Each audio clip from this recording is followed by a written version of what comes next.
Well, good evening again. It's so great to see so many of you on the call. I realize it's the holiday season and there's a lot going on, so we appreciate that you are on with us tonight. We have a great lineup. We are going to have a special presentation from Andrea Miller for the Center for Common Ground. And then, of course, we'll have our closeout reports, as this is our last meeting for the year. So I'm calling the meeting to order at 7:05. And as we typically do, I will read our mission. The Fairfax County NAACP is a nonpartisan, nonprofit organization whose mission is to achieve equity, political rights, and social inclusion by advancing policies and practices that expand human and civil rights, eliminate discrimination, and accelerate the well-being, educational, and economic security of Black people and all people of color. Tonight's agenda.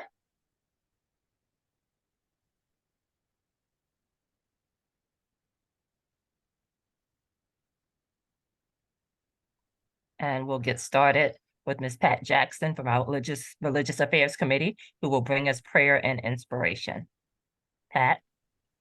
Thank you. Good evening, everyone. Let us consider for a moment that we are one body with many parts. More specifically, this Fairfax County chapter of the NAACP is one body, and all of us its parts. As a Christian, I was taught that many parts make up the body of Christ, and each part matters. 1 Corinthians chapter 12 addresses the significance of how all the parts of the body work together for the successful operation of the human body. In his letter, the Apostle Paul wrote, "If the foot says, I am not a part of the body because I am not a hand, that does not make it any less a part of the body.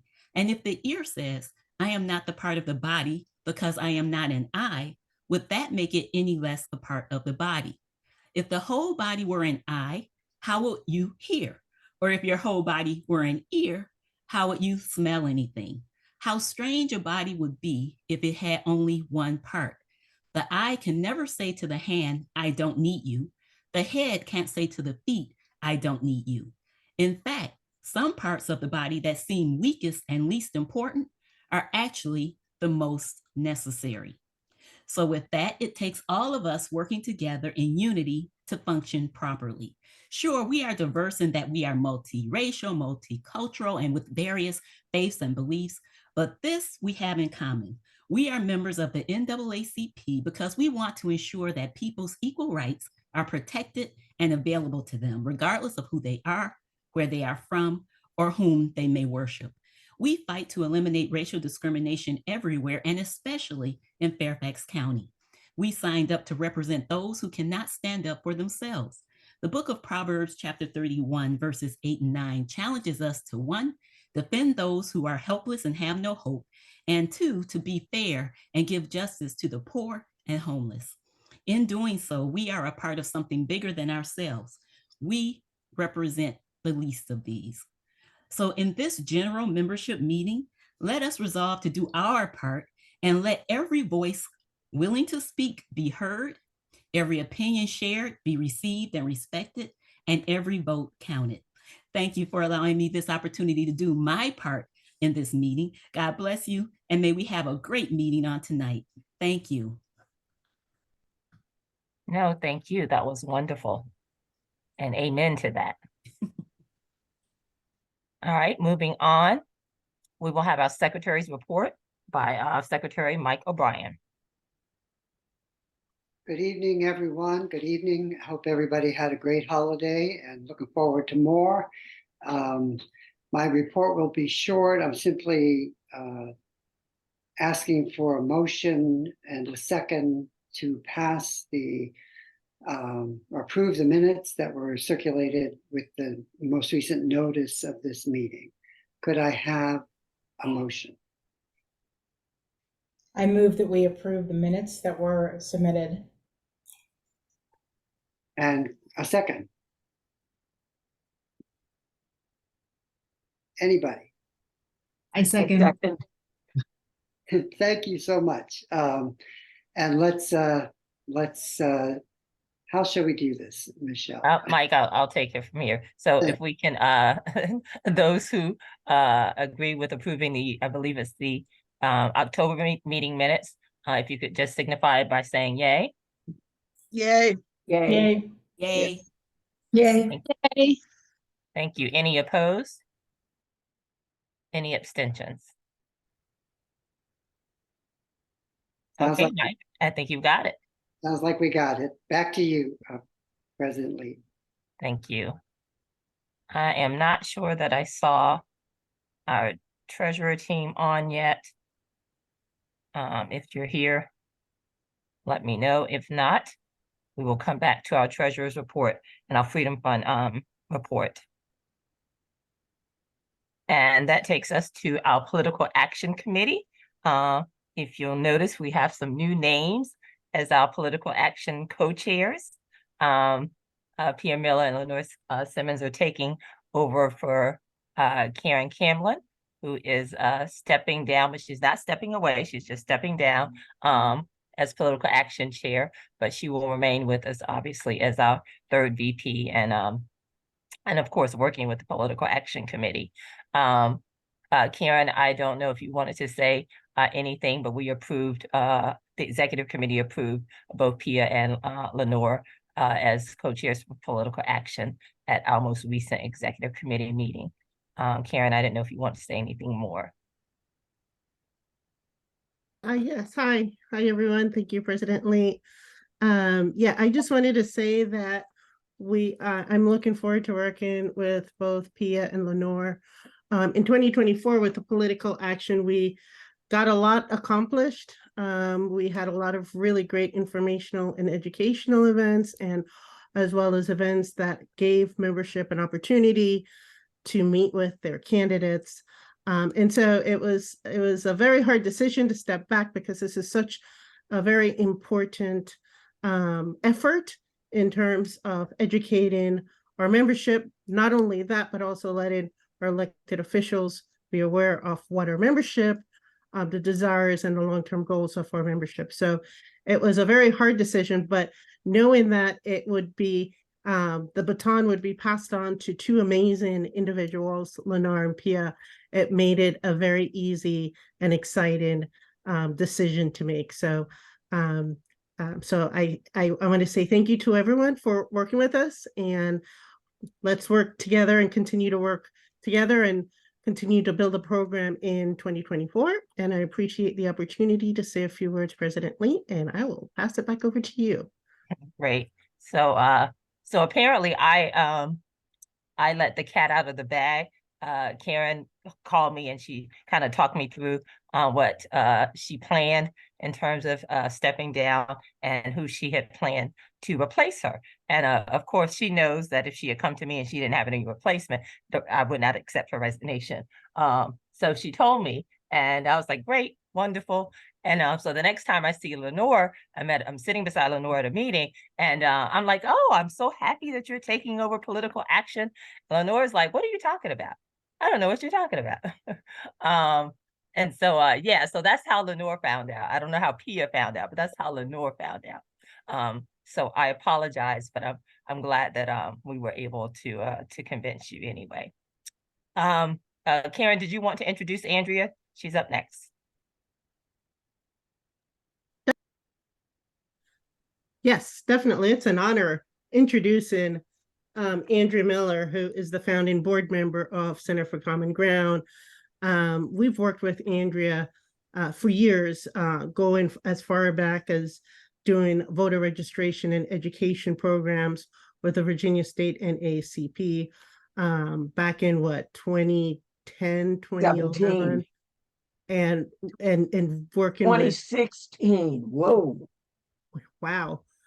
And Andrea was actually one of my first teachers learning how to use VAN at one of our annual conventions in Arlington, as well as pulling together the Lieutenant Governor candidate forum that we had in Richmond several years ago. So Andrea is such a political wonk and is an expert with voter registration and education here in Virginia and other states, including Georgia and South Carolina. So it is a wonderful treat every time you come and speak with us. And I look forward to it. And I guess what you're doing today is kind of giving us a debrief of our current wonderful election, and just giving us some forecasting of what to expect in 2024. So I'll leave it up to you. And thank you so much for joining us here today, Andrea. Erin, thank you so very much for that very, very kind introduction.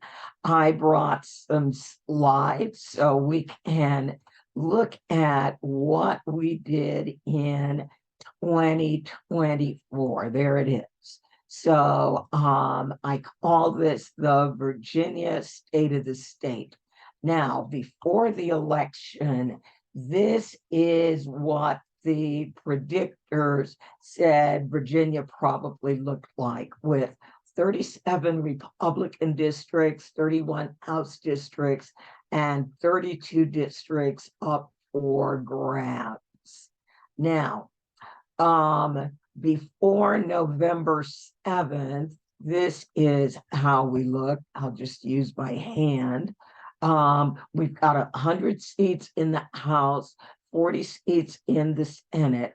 So when the day started on November 7th, there were 47 Democratic seats, 51 GOP.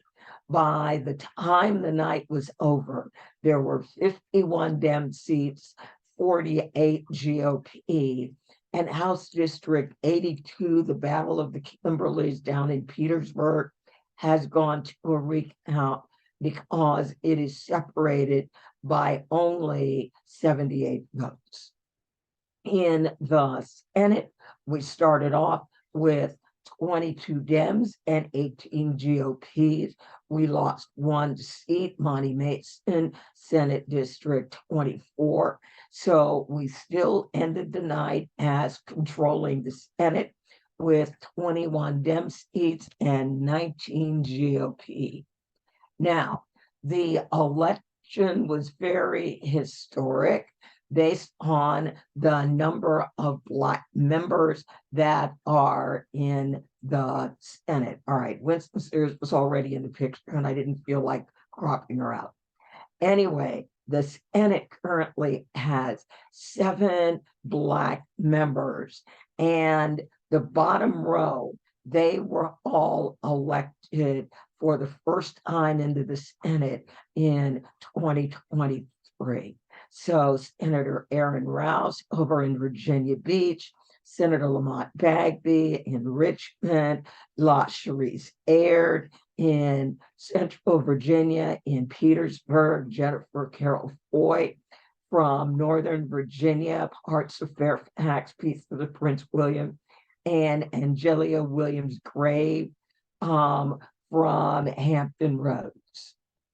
Now, in the House, there are 100 members of the House, 24 members are Black, 23 of those members are Democrats, and we have 1 Republican. Karen Keyes-Gamarra was Fairfax County's own new delegate elected to the General Assembly. And also in Northern Virginia, let me do Rosiah Henson, Adele McClure. I'm trying to pick out all the new ones in Northern Virginia. Josh Cole is back. He loses, he wins, he loses, he wins. I hope he just stays in the seat so we can get some consistency. Andy King is in Northern Virginia. So congratulations, Northern Virginia. Now, early voting turnout was interesting. For a non-statewide election year, we did very, very well. 827,000 people early voted, compared with 1.2 million who early voted in 2021. Now, for Fairfax County, 112,000 people early voted, down from 176,000 in 2021. And I just added this slide because this is going to be very important when we look at 2024, where we are really going to need to improve our turnout. Notice our most consistent voters and our biggest number of early voters were the 55 and over, where when we add the two numbers together, they equal roughly 62% of people who early voted. So in 2024, we are really going to need to focus on getting our young people out to vote. I like early voting, especially where young people are concerned, because if there is a challenge or a problem, we will have time to cure it before Election Day. When we look at our turnout based on race, you can see that roughly 3,000 people who were African American were among the voters that turned out for early voting. Now, the previous slide, the data came from VPAP. L2 political data gives me the information by age and by race. Now, another interesting thing, normally we're always looking at the number of Republicans who are running unopposed in the House. We had 18 Dems who ran unopposed. Of course, they won. Now, there's a number of new women in the General Assembly, both in the Senate and in the House. And there is a huge number, a big increase of women of color. Now, we had a very unpleasant thing start to occur in the 2023 elections, in that we saw the most expensive state races in Virginia history. $11 million next door to you in Senate District 31 in Loudoun. Central Virginia has never seen a $10 million Senate race. We saw it this cycle. Hampton Roads normally does not see $9 million state Senate races, but they saw one this cycle. And then one of my little favorite shots, one of the most lopsided races when we look at money raised was down in Petersburg, where Lashkari's heir had $2.6 million and her candidate had 61,000. He did really well with that 61,000, managing to get 40% of the vote. House races, we had 5 House races top $5 million. So Josh Cole in Stafford County and the city of Fredericksburg, Hampton Roads in Virginia Beach, Michael Feggins and Karen Greenhall, and another really expensive Northern Virginia race that we won, Josh Thomas and John Stirrup. So this was the era of high dollar races. And in Petersburg, the poorest community in the Commonwealth, we had a state house race top $5 million. Now, what do we need to expect in 2024? We have the U.S. Senate race with Senator Tim Kaine. Some people are saying that is the safe race. I'm not going to say that. I'm going to say we're going to need to work on that race because we have 3 seats. Is it any coincidence that it's the 3 seats that were our women reps that are going to be open seats? So House District 2, which was Elaine Luria's old seat. We have House District 7, which is Abigail Spanberger's seat. She will be running for governor in 2025. So we are going to have that race. And House District 10, Jennifer Wexton's seat. So 2024 in Virginia is going to be very, very, very, very interesting. And I'm really hoping that what we saw in the state Senate and the state House races, again, there are campaign finance limits in place for federal elections, that we do not see these totally outrageous sums of money being spent on elections. So that's my presentation. Do we have time for Q&A? Absolutely. Oh, all right. I am thrilled to answer any questions that anybody might have about anything election related. This is where I live. You feel like, yeah, we're good. All right. Andrea, Thank you all very much. Andrea, let me just ask the question. This is Mike O'Brien. I'm wondering if you could talk a little bit about, you're saying there's still a race that's undecided? Yes. Yes, the Battle of the Kimberleys down in Petersburg, Sussex, Dinwiddie, and Prince George. That race was separated by 78 votes. It is going to a recount. Okay, thank you. The money coming into Virginia is predominantly coming from bundlers that are outside Virginia. California is dominating the Democratic money. So all of the Democratic candidates are heading to California and New York to raise money. It is not local money.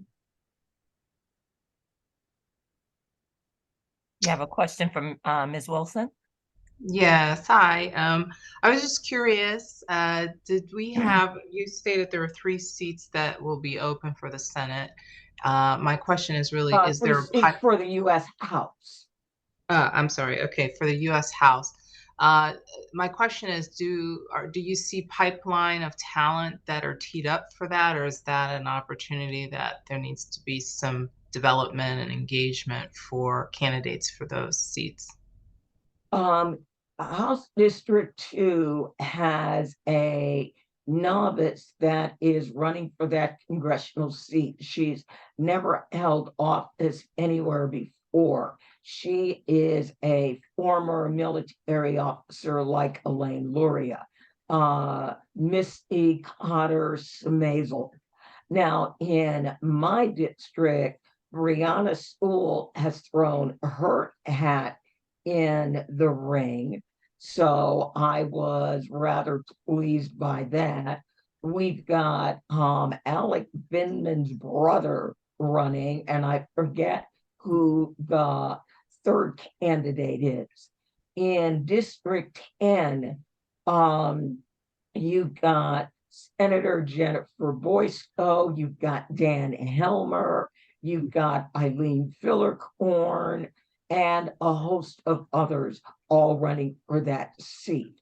So with the exception of Congressional District 2, we do have incumbents that are running for those seats. So that makes me feel that it will be slightly less of a hard lift in terms of we will have experienced candidates running, but we're going to have a very expensive primary And will they have money for the general when they get done with their primary? Congressional primaries in Virginia are in June of 2024. Thank you. Is there time for one more question, President Lee? Yes, absolutely. Time for a couple questions. Yep. Oh, awesome. I have a quick question for you, Andrea. In addition to being such an expert on elections and voter education, you're also a policy wonk and an expert on legislation. So I'm wondering, since there is a shift in the majority in the House, and they held the majority in the Senate, what type of legislation do you think is going to, what's your thought or your forecast on what the legislative priorities are going to be now that we've had these change of leadership? Well, are we talking change of leadership? Well, we know that because we don't have the statewide offices, we don't have the governor, we know we will be looking at constitutional amendments. And right now, we know we're looking at 3. The constitutional right to vote. We are looking at a constitutional right for reproductive choice. And there will also be a constitutional amendment for marriage equality. So we know that we will be doing constitutional amendments because the governor has no input on constitutional amendments. So that will be part of our focus. All other standard legislation, even if we get it through the General Assembly, the governor would be required to sign it, and we do not have enough Democratic members to override a gubernatorial veto.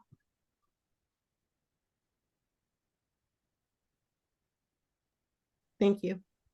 You are very, very, very, very welcome. I would love to see us, in light of the ridiculous amount of money spent on these 8 races, see some form of campaign finance passed as well.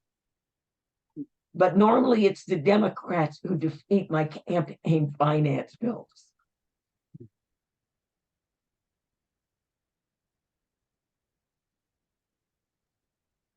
Andrea, I have a question as well. Did I hear you say that Eileen Phillicorn was running for a seat? Because I thought she was Yes. running for governor. No, she is not running for governor. She is not about to challenge Abigail Spanberger head to head. She is running for Jennifer Wexton's seat in CD 10. Okay. So again, CD 7 and 10 have primaries. Right now, CD 2 does not. So we have to win that seat again. Remember, when Elaine Luria lost it in 2022, Jennifer Kiggins, a Republican, picked up that seat. So when I look at Virginia, I'm going, I've got 3 seats that I've got to win. I had a question. You said something about campaign finance laws and all that. Did you say the Democrats don't vote for that, or they do? Yes, no, the Democrats always kill my bills in committee. Really? Oh, yeah.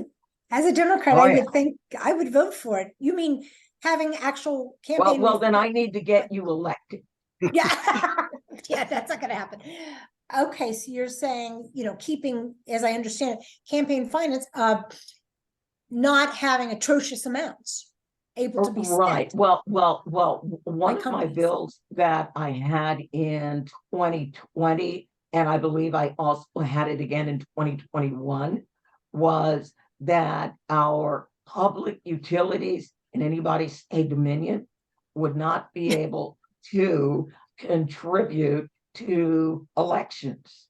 And it was defeated in committee in the House, which the Democrats control the committee. I knew I'm going to be able to get this bill through committee because the Democrats control it. Nope. Wow. Yeah, I would agree with you on that. Yeah. Okay, thanks. Andrea, I see one more question in the chat about the youth vote. Do you have any information you can share with us about the breakdown of the youth vote, where it's Oh, coming? let me take a look. Oh, where are the cross tabs for the youth vote? That comes from a company called L2 Political Data. L2 Political Data uses Catalyst data. There are two sources of data for that are used to look at the voter file. You have Target Smart, which is what is used by NGP Van. Since NGP Van is no longer American owned, they no longer feel the need to really keep the data up to date. Up until this year, Target Smart always put out the detailed breakdown of early vote by race, by gender, by county. They no longer do that. Again, that's because they let 50,000 employees go at the beginning of 2023.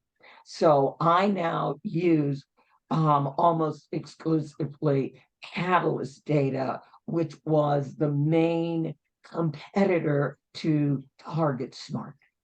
So that is where I get my data. One of my board members owns a print shop and she has access to the Postal Service database. And what we found is 26% of the addresses, not phone numbers, but addresses in NGP Van are wrong compared with 2% of the addresses from Catalyst. But do you have anything to share with us about the youth vote? Any data at all? Well, I didn't, what do you want to know? They don't go. Rodina, do you have any, you're the one who asked. Yeah, it's like, yeah, I was just wondering about for the youth that did vote, like who were they? Like where were was it spread throughout the Commonwealth? Was it concentrated in particular areas? Oh, all right. Okay, let me go and pull that data for you right now. And it will be, I don't want to pull it from there. So let me go over here. Oh, it's still up. Let me log in again and we will take a look at that. Now, when we look at youth voters, and you may find this fun, so I'm not just blathering at you. When this thing finally loads, I'll let you watch me build the query so that, here we go, so that you can see this in action. Now, this is L2. So I want to reset everything. We are now looking at Virginia. So you want to look at early voting? Sure. Early voting, voted early or absentee. So this is statewide. It will eventually come up with a number 831,924. And now what else do you want to see? Let's look at individual demographics. Let's go to age. Let's go to age range. All right, and you can see again, they didn't really vote. Let's choose the ages. We're going to go all the way to 35. And then let's look at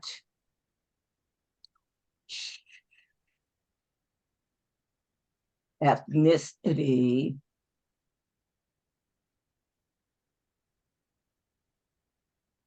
All right. There's our numbers.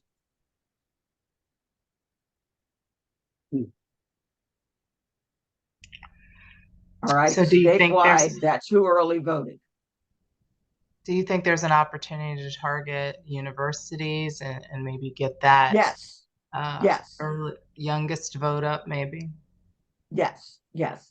At National Women's Political Caucus, we just voted an 18-year-old in as our vice president of membership. Young people enjoy talking to young people, and one of the things we're going to be doing at Center for Common Ground is we are working on gamifying everything about civics. Since we haven't taught civics in school for 40 years, young people don't know how government is supposed to work. They don't know what is the job description of a US congressperson as opposed to the job description of a city council person. Who is in charge of what? So we're going to teach it via a game. And the next level of the game, after we go through the answering the questions and telling them why the answer is A as opposed to B or C, we are then going to look at certain scores and invite people to run for office. At which point we are then really going to heavy duty go into what do these offices do? And it will be accurate down to what's required to get on the ballot. And that will all be gamified.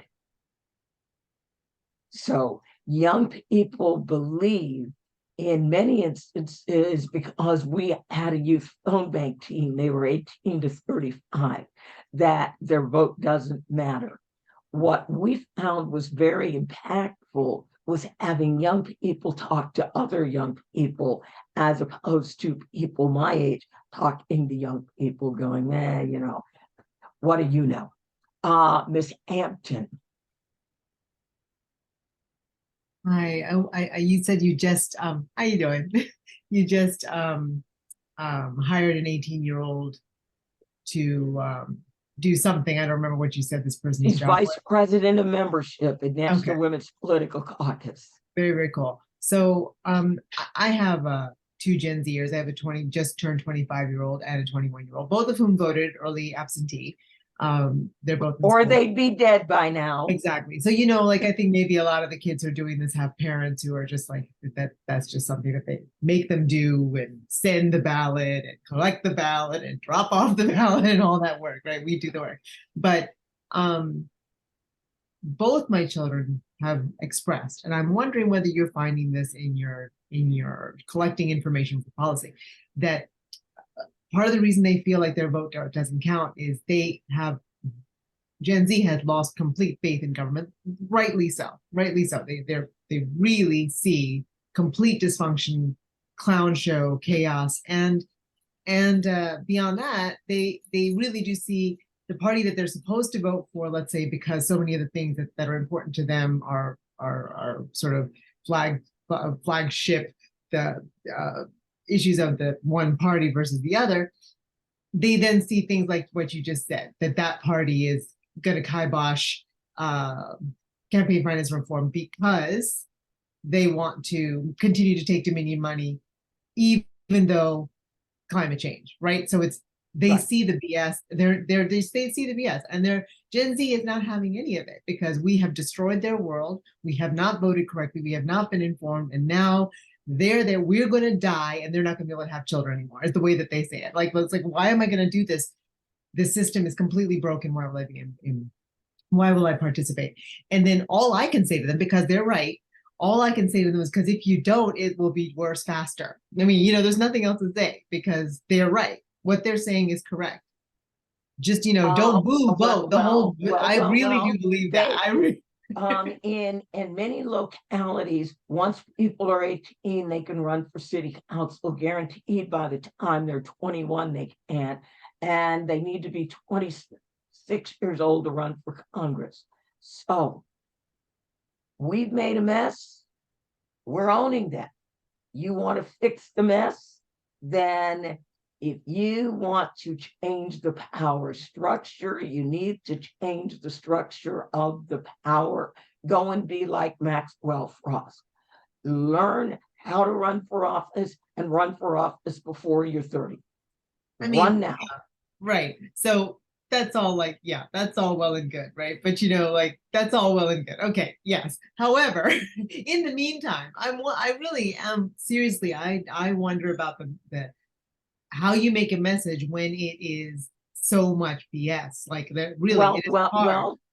There's two parts of that. Step number one is voting the right people in office. And then step two is once they get in office, now get in their face, watch what they're doing, and make sure they do the right thing. When you get a job, your boss is going to be evaluating your job performance. Elected office is a job, and it is our responsibility as citizens to evaluate the job our legislators are or are not doing and get in their face. Again, if you're just sitting at home screaming at your TV, I think what they're doing, Andrea, to be very honest, is waiting for people to die. Let's just be very frank. What they're doing is just waiting for well, we're not dying fast enough, so they're going to They have are to do certainly something not. in addition to that. I was just Right, wondering right. whether with this new person in this position, you know, I don't know what we do about it, because we do see like these elected officials ganging up together, supporting somebody of their ilk, not letting Yes. people with outside opinions, divergent opinions. Well, now remember, in 7 years, Gen Z will be the biggest voting bloc there is. Yeah. They will have the power. So Yeah. are they going to use it, or are Yeah. they going to just sit in front of the Yeah. TV and complain, Yeah. or sit on social media and complain? My hope is that So- as they graduate and like go settle someplace, and they're not like, you know, otherwise you really are hoping that your mom will gather your absentee ballot, put it in a pet packet, send it to you, nag you every day to make sure you fill it out, put you on FaceTime, send it back and drop it, you know, whatever it is that you have to do. Well, So, but they're going to grow up. Eventually they will be living on their own, and hopefully they'll do Yeah, that. Anyway, all I right, just all wanted to right, know all whether right, there was something. But our 17 and 18-year-olds did postcards, they knocked on doors, and they organized all their activities themselves. We watched over them to make sure they didn't get in trouble, but they told us what they wanted to do. We didn't tell them. That's good. Edie, I think you have one. We're gonna have to make this the last question. okay. Yes, I've seen you on the Network Nova Star a lot of times because I'm on Friday Power Lunch. Hi. Hey. My question is, what do you all train young people Yes. to run for office and how to run and what to Yes. run for? Okay, because we don't and do then the what to encouraging run them to for. run. Yes, and Yes. encouraging them to run. Yes, we have a paid internship program called Students for Justice. And one of the classes that I teach is how to run for office. And like the second or third slide on that is clean up your social media and keep it clean. All right. Whatever you put on social media, just be prepared. It is out there forever. So that's step number one. Before you even think about doing anything else, keep your social media clean. Then we teach them about looking at issues and the ability to ask questions. One of the things that a lot of elected officials or people running for office love to do is they love talking at their voters, telling their voters what they're going to do. Well, why don't you ask the voters if that's what they want? If you engage your voters and let your voters tell you, this is what we want, this is what's hurting us, this will make our community better, there's a much better chance today you're going to get elected. And if you keep doing that, you're going to be able to keep going up and up and up and up and up. Abigail Spanberger got elected to Congress in 2018. So now in 2025, she has asked enough people what they want out of government that she feels confident, and I'm confident in her, that she can run for governor. Number one rule of sales: people do things for their reasons, not yours. Find out what their reasons are and tell them you're going to do that. And I Thank you. thank you. What a fun way to spend an evening. No, thank you, Andrea. We appreciate you coming. We hope you will come back. We always learn so very much from you.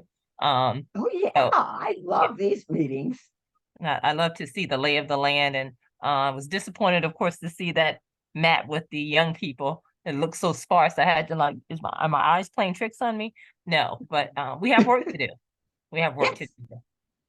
Yes. But again, as long as we've got voters to turn out, that means there's hope that we can win more seats. When there's no voters left, we're kind of stuck.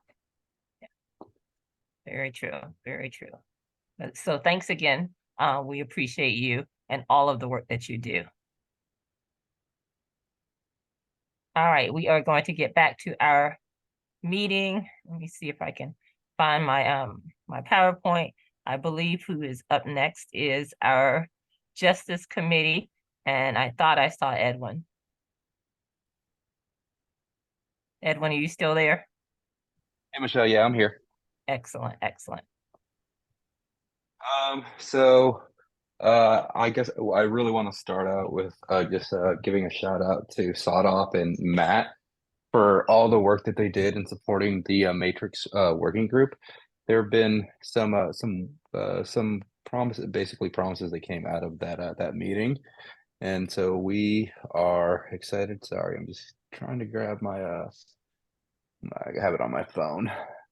Access it there and just read off what they basically Fairfax County Police Department promised for 2024. And so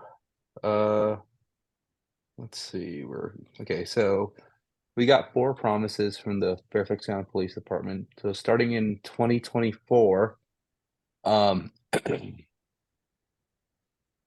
one second, get my camera here. Okay, here we go. Yeah, so starting in 2024, pointing a firearm will be captured as a use of force, and that's something that we've been working on for some time. I think everyone's aware of what occurred with Timothy Johnson. So we absolutely want to make sure that even pointing a firearm is definitely considered use of force. We have that Chief Davis will find out what the community policy work group is, and if necessary, update the GL 540 to be specific about who uses ketamine and under what circumstances. We bring that up because I believe it was Sadok who had pointed out that previously sometimes there can be a classification by law enforcement on using basically ketamine effectively to sedate someone. And there are real that can end up being lethal. So we have that Chief Davis promises to basically to look into that, and specifically when it's used and under what circumstances that is used. And FCPD will put specialty units on websites, including which are standing and non-standing, and also improving the use of force data. On top of that, some of the things that we've done is we're starting next month before the end of the year, we're going to finally get our ESRI license. That's going to allow us to basically have a lot of fun things to do with data. It allows us to map data. It allows us to basically start leveraging another platform for the data that we already have for our own metrics that we capture for FCPD use of force or stops data, that is. But more so than anything, it allows us to be kind of dynamic and support the branch at large with other initiatives as well. So we are definitely very excited about that. And then I definitely want to note that Michelle and I met with um, Virginia State Police last week on Tuesday. No, on Wednesday, right, Michelle? I believe. Yeah, on Wednesday. We met on Wednesday. It was a good conversation. They wanted to engage us. They wanted to engage and act a group specifically for marginalized populations, and they chose to reach out to the NAACP, and so basically a way to start really a dialogue at the state level with Virginia State Police. So we had a pretty good conversation. We're going to invite him to our next criminal justice committee meeting, just to basically like a Q&A, really just survey. And we also kind of just gauge the interest if he'd be interested in coming to an executive committee meeting. And definitely they would be, but I think it's a good way to, start a formal channel so we can dialogue with Virginia State troopers, Virginia State Police, really, and just kind of see what we can do really to, ensure there's criminal justice reform going on, and, also that, the communities are being that communities feel safe more than anything, I would say.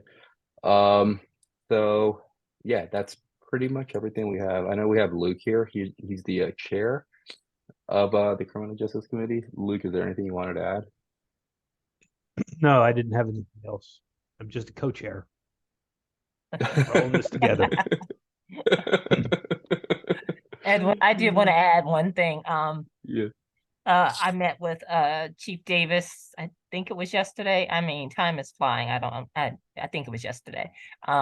And to echo Virginia State Police, he is offered to attend general membership meeting, and so whatever topics of interest that we might have, please send them to the Justice Committee so that we can add him to the agenda.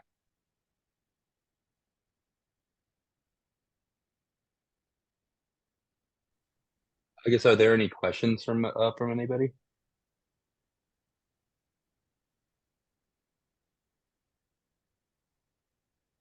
Okay, well, thank you for all of your hard work. Luke, just the co-chair as well. Appreciate all your work, and we look forward to 2024 and hopefully having no police-involved shootings and able to focus on policy and guidelines. All right, moving on to our Education Committee with Sujatha. I know she's here. Hi, everybody. Just have a couple of things I wanted to apprise everyone of. And my apologies, I have been out of the country for several weeks, and some things happened while I was gone that I feel like I haven't gotten full handle on everything about them, but I'm going to report anyway. First thing I want to let you all know is that on December 7th, I finally have a meeting. Finally, I don't know how many months, I have to count how many months after the incident, I finally have a meeting scheduled with Dr. Reed, with the principal. I'm hoping that the principal of Oakton High School comes to this meeting, and some other members of central office staff regarding that incident from that many months ago, from March, where the letter, an extremely racist letter, was sent to the cheerleading coach at Oakton High School, and that set off a whole bunch of things, and that instigated and the branch demanded an independent investigation, which FCPS agreed to, and that was done. But then there was another incident, which meant that the report that they were going to put together, they needed to wait and get a handle on the new incident that happened at Oakton. And then we are now, they counseled with me twice, 3 times before regarding talking about this report, and now we are scheduled for the 7th. I believe that meeting will take place. And then hopefully at the December meeting, I'll be able to report back on what that was. I have asked, if you recall, we did ask for the actual report and not the bullet point list that they tend to give. They do an independent investigation, and the comms department puts together a curated list, a bullet point list, and I have indicated to them that we have no reason to trust that they would actually report the information fully and thoroughly. That would give us the feeling of satisfaction that the students and staff at the school are safe. And I have not heard that they're not going to do that. So I'll wait and see what will happen at the December 7th meeting, and I'll let you know in December. As I think I reported last week, we are thinking, and I have been gone, so we haven't actually put this in place, but we are going to, with our joint partners that we worked on the literacy initiative, to switch to structured literacy. Those of you who have followed that that advocacy, that successful advocacy, we need to push that out to make sure that the safeguards are in place.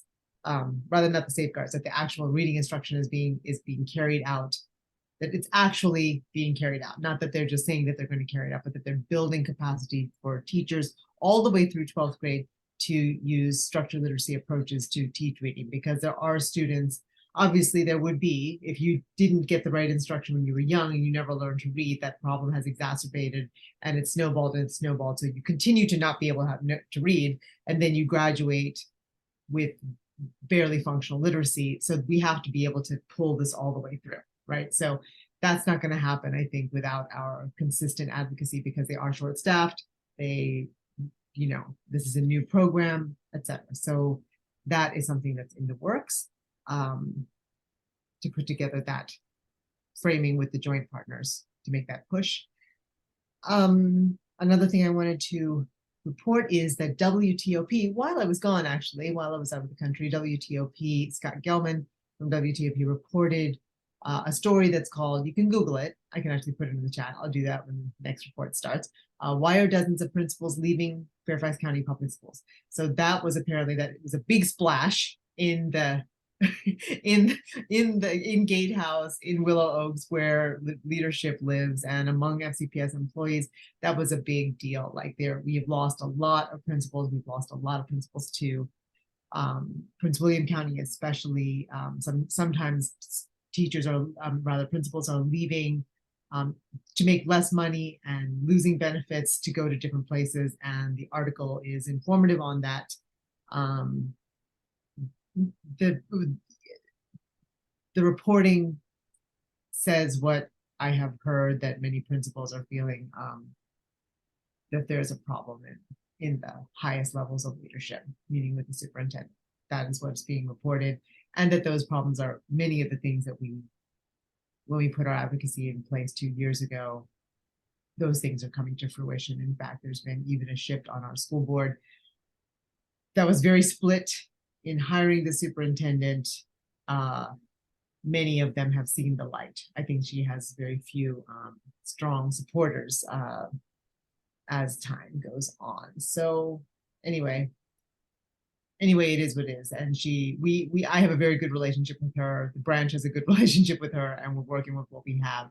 And she is very responsive to our queries, to our when we initiate something, she's very responsive. So you know what? That may be true, but we have problems with principals too. We have problems with RASs too. We have problems with teachers too. So I don't really know how to sort all of that out. All I know is that when we talk to Dr. Reed, she is very responsive to the advocacy of the branch. And that's the best that we can do right now. And the other thing I wanted to report is, and I'm sure you all have read about this, it was in the Washington Post, it was in all the local newspapers, again, stuff that happened while I was out of the country, so I wasn't in the middle of it, but there have been many student walkouts over the Israel-Gaza conflict, the Palestinian-Israel conflict, calling for ceasefires. That has initiated a lot of, as you can imagine, a lot of feelings, a lot of angst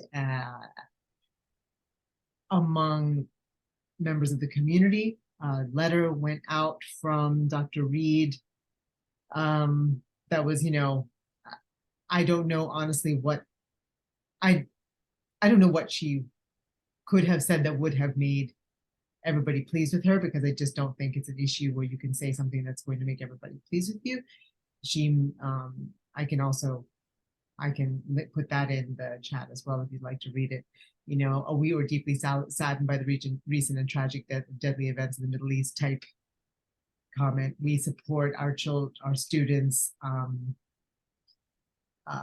when their First Amendment rights, when they try to express themselves. We're most interested in their safety. We realize everyone is upset. We realize everyone has their feelings.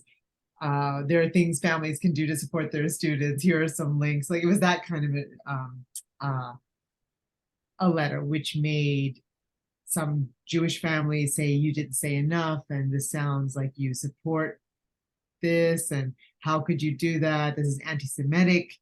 And her having to then say, I mean, it's rough, right? So, and then Palestinian families saying, how can you, when the death toll is like this, when it's like this, how can you say that? Like, you know, at certain walkouts, parents have come.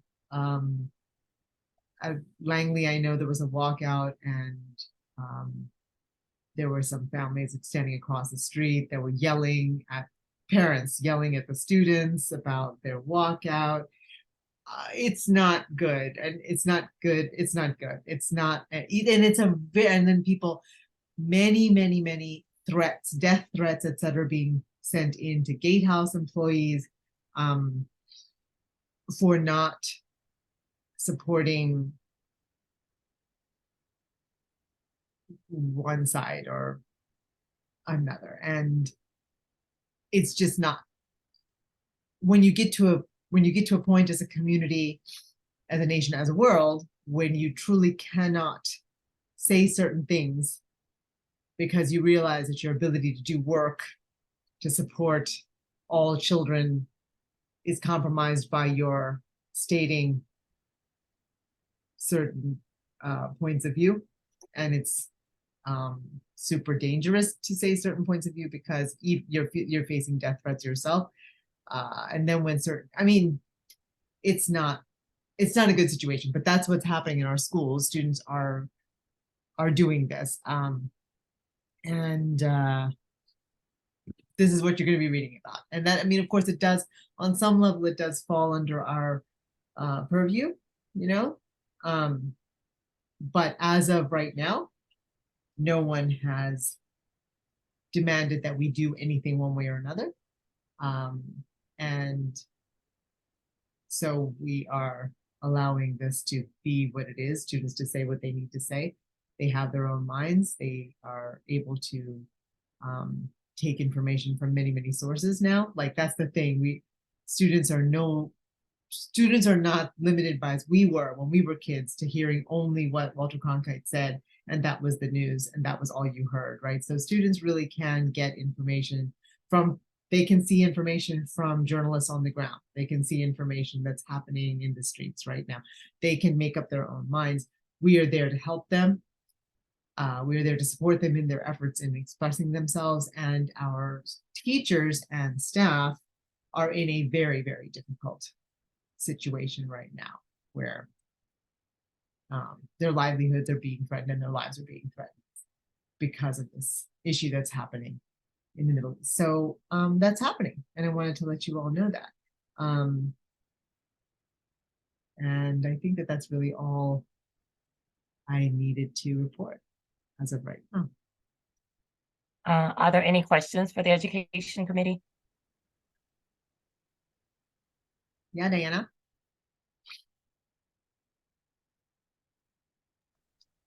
Yeah, the whole thing is very difficult, that last issue too, but are there guidelines, ground rules? I mean, things like you can protest, but yeah, there certain always are. There are general ground rules. You can't, I mean, I don't have the list of ground rules, but you know, it cannot be violent, it cannot be, I think you can't have, I think the signs have to be a certain size, they have to be held by in your hands, they can't be held on sticks. You have to be, you walk, honestly, it's a walkout, and they did, as far as I can see, they walked out during free periods. trying to make it as little disruption to the school day as possible while still expressing themselves. And I just hate to think of the hate speech that might be thrown around. Well, I but I'm think, sure I there's mean, like, guidance. here's the thing, like, I'm not hearing that there's hate speech, although somebody did mention to me that there was something that happened at Langley, just happened at Langley, but I haven't heard that. I was just, And I didn't want to really get into it with this person because I knew where that conversation was going to go and I wasn't prepared to have that conversation. So I left it, and I thought I would sort of get this, get the information, I don't like to proceed. I like to know all the answers first before I engage with somebody that I don't really know. So first I want to triangulate on a fact pattern before I say something, because I mean, especially since people think that I'm representing the branch, even though I'm not representing the branch. Sujatha Hampton, you know, king of the NAACP, said such and such thing, you know what I mean? So I just don't like to do that. So I just didn't. And I don't know what the issue was. So yeah, I mean, there are ground rules, and all the students, as far as I've heard, have kept to those ground rules. It's not being violent, and it's not being I mean, the thing is that anti-Semitism in FCPS is real. There is real anti-Semitism in FCPS, absolutely. But is walking out in support of ceasefire the same as anti-Semitism? And so students saying something that is supporting the ceasefire and then people saying that that's anti-Semitic is not the same as it's being anti-Semitic. And there really is anti-Semitism that goes on the regular in our schools and has always gone on in our schools.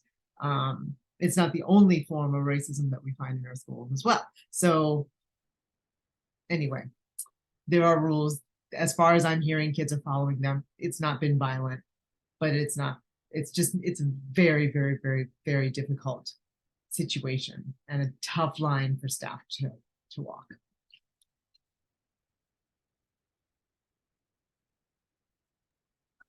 Are there any other questions? Dana's speaking on mute though. I'm sorry? Diana, oh, are you saying, you're on mute if you're saying something, Diana? oh, sorry, I thought I was thinking I was unmuted. I was just saying I've, talked to people just because I talk to people here and there at the mall, and I've had Palestinian folks with families, over in Palestine still that are very upset about the way they're treated too, so I feel for everybody myself. So I'm just, it's a bad thing for everybody involved. So it's tough to hear that from, and two of my best friends are Jewish. So, you feel for everybody. So it's a tough thing to do. Yeah. And of course, the racism continues to go on. Like, as I'm talking to you, 2 things have just come in on my phone, which I don't want to report yet, but there are incidents happening in school every day. And they're not really for public consumption yet, but these things are happening all the time. So There is one question in the chat. Any thoughts about the incoming school board? Oh, I have lots of thoughts about the incoming school board. Can we keep them? Can we keep it to yeah. 2 minutes? Sure. Let me say this. I am always hopeful. It could have been an absolute disaster for public school, for students of color, for actual information, for queer kids, for all kids of color. It could have been a devastating situation, and it is not. So we did not see, I mean, all of the anti-public schools candidates that ran were roundly defeated. And that's great for public schools. When anti-public school candidates don't get elected, that's good for public schools. So we have a couple of people who are joining the board that have experience in prior boards. Mr. Moon, Mr. McElveen, been on the board for many years in the past. I don't know whether that's good or bad, to tell you the truth, because those were different days. The whole public school scene was a completely different time. And I know that Mr. Moon has particular thoughts about TJ, which are very much against our own as a branch, the positions we've taken regarding TJ. And that could just be that he's working with old information and doesn't know new information. I think that when you, it would be hard to argue against our new admissions policies at TJ when they have actually, what they have done is increased the accessibility to students who live with economic insecurity, and they have increased, they have allowed students from every middle school in our division, as opposed to 4 middle schools in our division, to participate in all the bounty that is housed at TJ. So it's hard to imagine how anybody can argue against that. We have one candidate who was 4 years ago was running as very much anti-public schools type person who has had a complete shift in his political persona. So I'm hoping that that is true and real, and that he has had a real, seen the light, and I'm hoping that all of that was true. So I'm hopeful. What can I do? I don't know these people yet, so I'm hopeful that it will be a productive board. The last board was not a productive board, so I'm hoping that this board will work together properly. We'll engage with one another with respect. We'll be able to just work, get things done, and not spend so much time with awful battles and infighting that they had in the last 4 years. So I'm hopeful. Yeah, Diane. Your hand is up, Diana? Oh, yeah. Can you hear me? Yes. Yes. Oh, okay.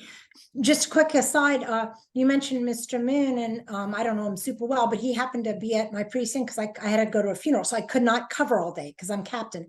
I spent like 6+ hours with him, and he never once mentioned that. And I brought it up, just making sure he was on the right. So I'm glad you said that, because he didn't let on that, either that or he misspoke. He did not. You mean about TJ or about? Yeah, about TJ. Well, I mean, maybe it's something that's not on his mind. It's really very, very possible that in the years he's left, that he has changed his mind and seen that this is good for our community. I don't know. I do like and respect him very much. He's a very good person and a very sound, calm, reasoned person. And he's a great guy. That will be really great to have on the board. And I think that you can expect nothing but professional behavior from him, which is really, really great. Yeah, so maybe he changed. Okay. I mean, maybe he's just like, sometimes you think sometimes all of us will think we know something to be true, and then something else happens that you didn't think was the right thing to happen, and you see, this really, not only was this not so bad, but look how many people got to participate that weren't participating before. And maybe actually, as a school board member for the entire division, really, that's actually something good. Yeah, I don't know, but I'm hopeful. A new word of the day, hopeful. If there are no other questions, we need to move on to our housing report with Mary Payton. Okay. Hi, Michelle. Yeah, we got a lot of things going on kind of at the high flying policy level, but they will all have an impact at some point. In fair housing, we have Ken Sherman, who is the head of the Office of Human Rights and Equity Policies, has retired. And we've had him on our meetings a couple times. He's given talks on fair housing. And he is out now, and his number one assistant, Amanda Schuler, is taking his place. I don't know if she's temporary or permanent, but she's very good. And she's been working with Evan Brandt, who's a person out of the executive director's office, who was appointed kind of on our pushing, not for him personally, but for somebody at the executive director office to coordinate the fair housing activities in 4 different departments that need to do different things according to our new COG fair housing plan. So I think he is going to do that. The one thing he's working on is he's got a deal going with George Mason University, and they're looking at different cities or jurisdictions around the country, looking for best practices and fair housing policies and programs. And they're going to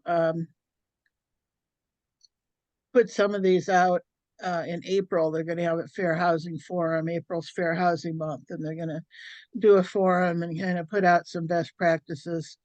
And myself and some other people are meeting with them soon to talk about what kinds of questions they should ask when they're looking at these different jurisdictions to estimate who has best practices. So that's kind of a good way to start out, I guess, is to have some goals and strive to emulate best practices. That's sort of the macro level. I mean, that's like way at the top.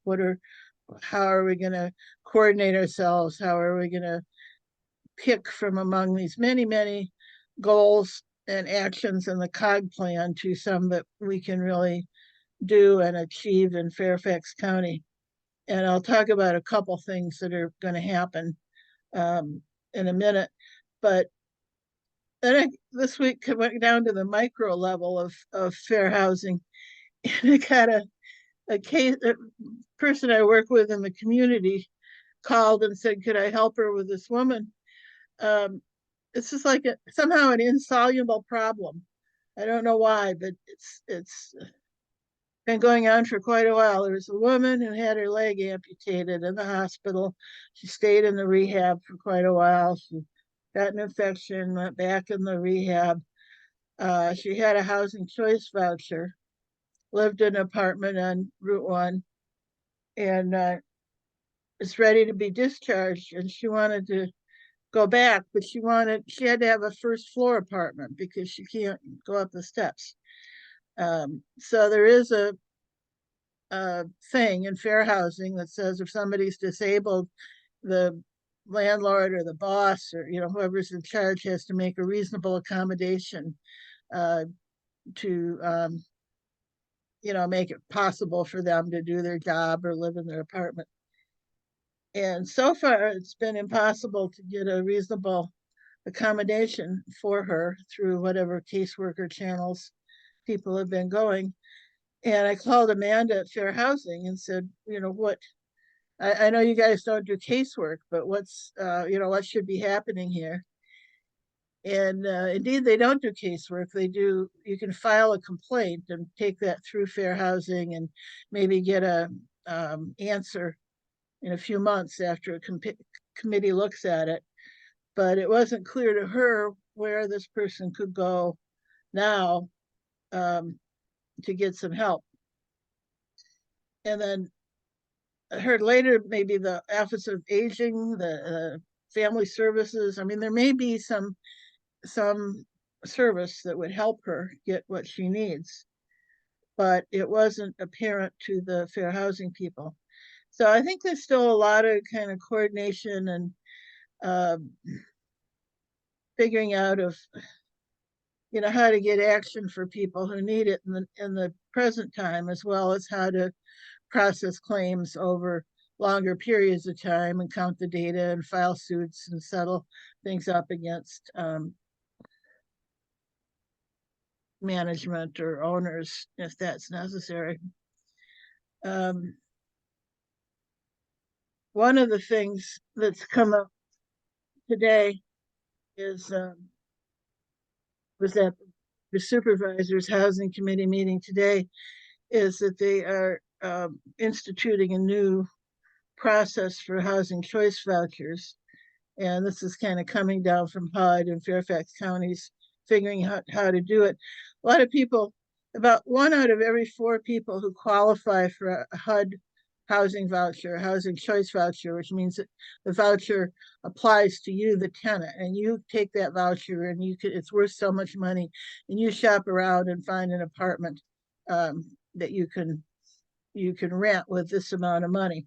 So that wasn't working too well in Fairfax County because all the apartments were so expensive and people could only afford apartments in certain areas, but there weren't many vacancies in those areas because everybody wanted the cheaper apartments and they were all filled up. So housing and urban development, partly as a fair housing tool, has decided to pay more for rentals in higher priced areas. So the county divided the housing department divided that county up into 3 different areas based on the rents charged. And they made a map. They have 3 color coded, and they made a map. And if you go into whichever area you can find a place in, then they'll pay rents, and it's an increase of about 30%. In some areas, the rents are about 30% more than in other areas, and they'll pay that, so people can get a apartment there. So that's a program that's going to be launched probably slowly. What it means is that there won't be any increases in housing choice vouchers. There's already not enough. Like I said, there's only one person in 4 actually gets a voucher. So because the vouchers are going to be more expensive, there probably won't be any increase in vouchers for about 3 years, and then they think something will change and they'll be able to issue more vouchers. So there is a trade-off in that there's no increase in the pool of money allowed for vouchers, but they think they can hold the amount steady. Another thing that they're doing in terms of home ownership, which is another big piece of fair housing, is to provide homes for sale for people of lower incomes, minorities. When anybody builds a big apartment unit, a big multifamily unit, they have to set aside a certain number of apartments to be rented at a certain percentage of the AMI, like 80% AMI. The county lowered that level. It used to be up to 120% of AMI. Just for reference, 100% of AMI is about $150,000 income. I don't know how many people that's for. It's really hard to give out flat numbers for AMI because it depends on whether it's 1, 2, 3, or 4 people in the family. Anyway, they finally got around to saying, okay, we're going to do the same thing with the housing units that are for sale. If a builder builds townhouses or condominiums, they have to put up a certain percentage of those for sale units for sale to people. At this point, it's under 120% of AMI. Well, they noticed that nobody was buying those apartments. They were staying on the market for over a year for like 340, no, how much did they? It was over a year they were on the market. Nobody was buying them, and they'd have to reduce the price. And nobody was buying them because they were so close to the market value that no people who could afford them didn't want to go through this trouble every year of requalifying for their income. So they decided to lower the amount on the WDUs. This is the workforce development units, WDUs. They have about they only have about 115 a year of these, so they don't produce a lot because there aren't that many units being built for sale that are not single family homes in Fairfax County. The number of condos is way down. Nobody's building condos, and not so much the townhouses either. Most of the housing being built is apartment rentals because that's easier for the developers to hand over. So we're pushing them to push this down as far as they can, make it more like 70–80% of AMI, make the home ownership units for as low as possible.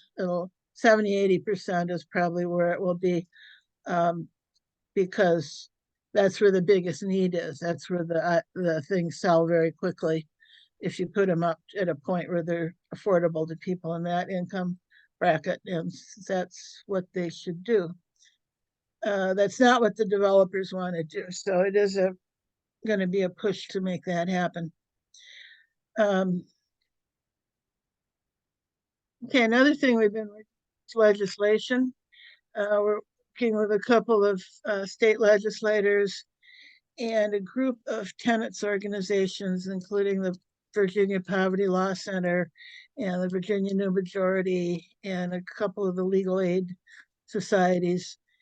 And we're specifically working on a mobile home legislation. We're working on 2 bills that would amend the Manufactured Housing Lot Lease Act is what it's called. That's the law that governs all of the mobile home parks and all of the tenants, the mobile homeowners as tenants on the land, even though they own their home, that governs everything about them. And working on 2 bills. One bill would try to make it easier for tenant association or a nonprofit or a locality to buy the park, to get a I know people know the term right of first refusal. That's not quite what we're doing, but it's something like that. It's like somebody makes an offer on the park, they could make a counter offer and possibly get the park if they make a offer that's equal or more than the original offer. And the other bill is about kind of upgrading the tenant rights that mobile home people have. They just rent a pad. They rent a piece of cement with some hookups for gas and electricity. And yet all of the kind of abusive landlord things that landlords do in rental apartments, they also do to the mobile homeowners. So we try to get some protections against that. And that would be a lot of like extra fees and fines and I don't know, just every kind of sneaky thing you can think of.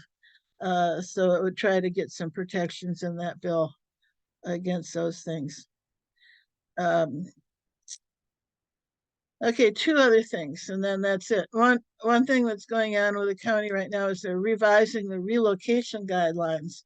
And this is these next 2 things have to do with gentrification and preservation of affordable housing. The county has put forth a preservation proposal saying they want to, if the area gentrifies, they will try to preserve as much affordable housing as possible. They have no net loss of affordable housing if possible, but they don't define what if possible means. And that generally means if the developer says it's not possible, then they can't preserve it all. And this is mainly an issue in areas that already have older apartment buildings. If they're developing parking lots, there's no issue. If they're developing fields, there's no issue. But if they're developing the garden style apartment buildings, there is an issue because all those people who live there already will probably not build that many lower income or middle income apartment buildings when they put up the new building. And so some of those people will be displaced. So they're trying to work out some guidelines for how they will be relocated, either temporarily and then come back, or permanently if there's no room for them to come back. And this is very tricky. They're trying to go through this. They're replacing some guidelines that were written in 1993 and are pretty out of date. So we're going to have to follow that pretty carefully. And see how that goes. The other thing on gentrification is that the county is revising its comprehensive policy plan. And that's the policy, the written document behind the comp plan. The comp plan is the maps that you see. I don't know if you ever do any land use stuff, there's all these maps that show in great detail what the county would like to see happen on almost every inch of land in the county, what kind of density, what kind of housing, commercial, residential, industrial, it's like the precursor to a zoning map. It's not actual zoning. It's when people come around to get a property rezoned, if the rezoning is in sync with the comprehensive plan, then it's not too hard to get the rezoning. If it's not in sync with the comp plan, then it's really hard, because the comp plan is the way the county wants to see itself develop. And this was written some time ago, and it's really a gentrification plan as far as I can see it. It's a transit-oriented development planning. It's high density around roads and transit, but there's no recognition that there may already be some people living there. And in most cases, it's what's living there is people have been there for a long time, and it's on Route 1 anyway. It's long-standing communities of color that are in the way of the gentrification. And the current comp plan makes no provisions for them being in the way. It's let's just go forward with this density, and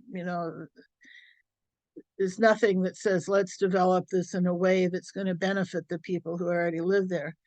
So this is like a great chance, this revision, to get some equity into that comp plan. So they do have to consider people who are there first. And Carla Bruce, the chief equity officer, is working on this, and I'm feeding information into it. And I would be just thrilled if we could get a good equity component into the new policy plan, because then maybe they'd have to listen to us when we say that, because it would be in their plan. Right now, they don't. It's like they don't have to listen. We keep saying this, that you can't develop this community this way because they don't want it, and they've been here for 200 years, and you can't just come in and build tall buildings. They don't want it. And they say, well, it's near a bus station, we got to build it. That's our plan, is to build density. And it doesn't have to be. They don't have to do that in every single place. That's my position. So those are the things that are going on. All kind of high level policy, but policy takes a long time, but eventually it really does come down and make a difference in what happens on the ground. Any questions?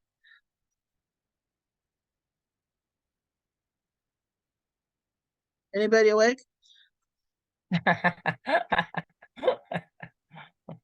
We're all awake, Mary. We heard you. Okay. There is a question from Mike. Go ahead, Mike. It's more of a comment, Mary. It's just amazing that you keep on top of all of this, you and your committee, and I just applaud you for it. Yep, Well, thank you. second that. It's a scramble. They don't send me anything. I have to poke around and find all this stuff. I mean, I know where to look for it, but it's not that the county says, hey, Mary, here's what's going on right now that you might want to know about. That doesn't happen. Oh, I wonder why. Are there any other questions for the Housing Committee? All right, we have just a couple more things. The women in the NAACP chair could not be here tonight. So I am going to summarize her report. She is in the process of, well, the committee is in the process of preparing for, excuse me, the March Women's History Month program. And they are accepting, of course, new members. If you have any interest, you can contact, that's the wrong email address. It should be win@fairfaxnaacp.org. They are also, they also have a date, March 30th, 2024. So you can save the date. It will be a hybrid program. And they are looking at various facilities. So if you know of a good facility, you can also contact win@fairfaxnaacp.org. And then I think we have a report from our Economic Development Committee, who is working on the Black History Month program. That is going to be on February 24th. The time is to be determined. They're also working on a panel discussion for economic development in Fairfax County. And they're also working with Nova Labor and OR to facilitate a job training for women and returning citizens. If you know any organizations, particularly ones that provide service to domestic violence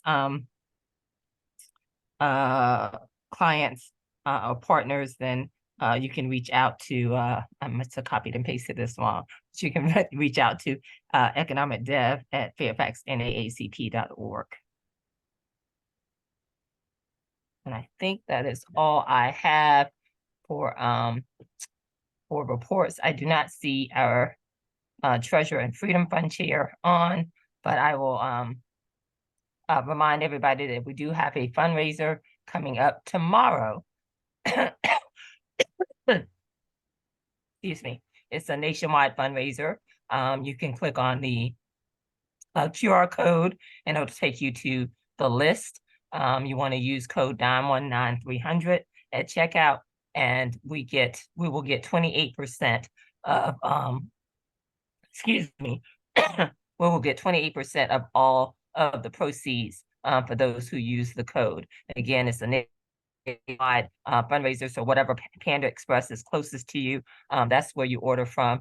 And like I said, we'll get 28% of the proceeds. So a pretty good deal for a great fundraiser where you don't have to go to a particular restaurant. So we're looking forward to that. I think this is our first time doing this. I hope more organizations and restaurants will do something similar, because it is great that you can go to the restaurant, or you can order from the restaurant, should I say, that is closest to you. And then I think the last thing we have is our holiday party.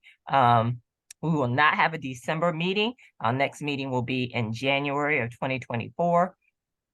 But we will have a holiday party on Monday, December 11th from 7 to 9:30 at Herndon's Fortnightly Library. If you recall, I believe we were there earlier in the year for one of I think our April meeting was held there. So please come out. We'll have food and fun and games.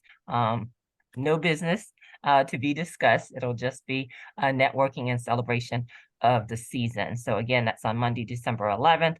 And you can find all of this information in the newsletter, I believe, that went out yesterday, and we'll send it out a couple more times so that you have that information and you can sign up. You don't have to sign up, but it'd be great for us to have a good head count. Is there any new or old business that we need to discuss? No one's going to raise their hand because it's time to go.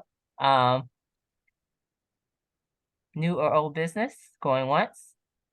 There is a plug from Jenny, our membership chair. If anyone has membership related questions, please contact Jenny at membership@fairfaxnaacp.org.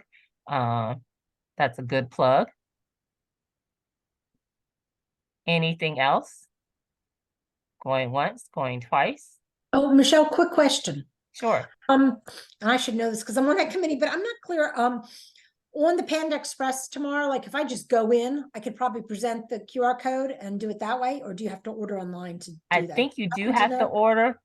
So I'm not sure. I'll figure it out. That's probably a question if you email the Freedom Fund chairs. I'm lazy, so I'm definitely going to order online and have it delivered. Okay. But yeah, I would ask them that. But I Okay. thought I was pretty sure that you had to order online, even if you were going to go pick it up or have it delivered so that you could use the code. Great. Okay, thank you. You're welcome. Any other questions? All right, well, it's 8:44. I am going to give you 16 minutes of your time back and close out our meeting, our last meeting of the year. Again, don't forget about the fundraiser tomorrow and our holiday celebration on December 11th. Please have a good evening and a great rest of the week. Thank you, President Lee. Thanks, everyone. Thank you.